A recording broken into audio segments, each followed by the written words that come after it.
Guys আসসালামু আলাইকুম, welcome to my back channel. আজকে আমি আলু ভাজা মানিমুনি দিয়ে রান্না করব। দেখো আমি মানিমুনিটা তুলে এনে ভালো করে ঘষে ঘষে ধুয়ে নিয়েছি, আর যত রকমের নোংরা ছিল সবগুলি উঠিয়ে নিয়েছি।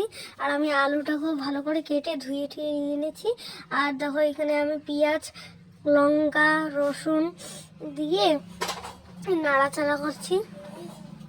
দেখো আমি আলুটা দিয়ে দিলাম, এখন আমি মানিমুনিটা দিয়ে দিব, দিয়ে নাড়াচাড়া করবো। দেখো আমি এখন এই হলুদ দিলাম, এখন আমি নুন দিব, নুন দিয়ে আমি নাড়াচাড়া করবো। মানিমুনি শরীরের পক্ষে অনেক ভালো উপকার। আর এই যে মানিমুনি খাইলে পার ব্যথা, আবার কত রকমের রোগ ভালো হয়। আপনারা মানিমুনি আলু ভাজা দিয়ে খাবেন। আমি একবার মানিমুনির ভাজাও করে বড়া করে দেখাবো। আপনারা যদি ওইটা ভিডিও দেখতে চান তাহলে আমার এইটা ভিডিওতে লাইক কমেন্ট শেয়ার করবেন।